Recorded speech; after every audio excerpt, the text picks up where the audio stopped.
How do you prevent burnout, or what do you do for a work-life balance, especially for somebody who's birthing their own product, their company, their startup? It's like your own baby and it consumes you 24/7. How do you take time off it mentally, physically, emotionally? Again, Ranveer is an expert here, so I would love to get some tips. But it's something I'm really trying to work on this year, Ankit. Last year for me, like I said, was a lot of long hours. It was lots of coffee. It was work, work, work. Because what the hell? What do you do in 2020? But this year, what I'm doing differently is I'm actually taking out time for a stretch or for a run or yoga or anything that makes me happy. It doesn't have to be the gym, because the gym, for example, does not make me happy. So why should I go?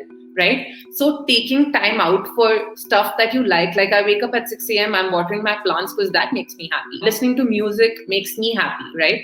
So taking out time for things that you like doing and literally putting them in your calendar if you're a workaholic, I think is something that's a quick tip.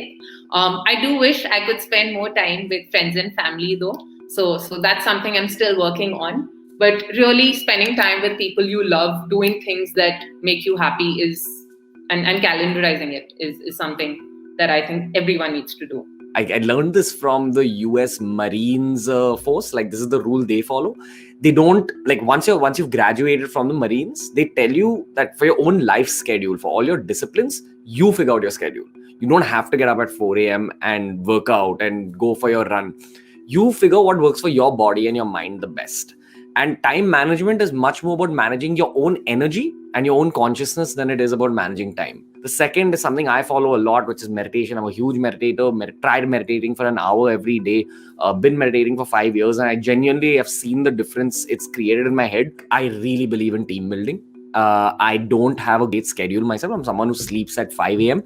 because I figured that time period between 1 a.m. to 5 is where I learn the most. I'm able to absorb a lot of information. And that's very crucial for my job. I'm a content creator. I'm a writer in my heart. The only way I'm able to write is if I'm reading a crazy amount of stuff. And that happens at night. And that's a system I figured over time.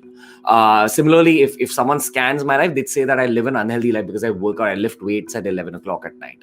But I sleep late, I wake up late. The first 2 hours of my day, I do nothing.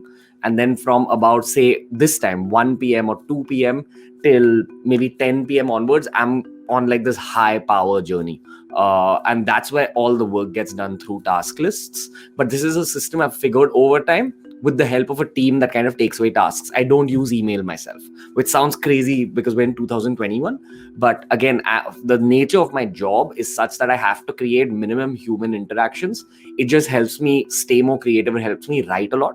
Again, because we're content creators and we're putting content on every platform, there is a lot of writing pressure. And the system I've developed is talk to minimum people. That also takes away from your energy.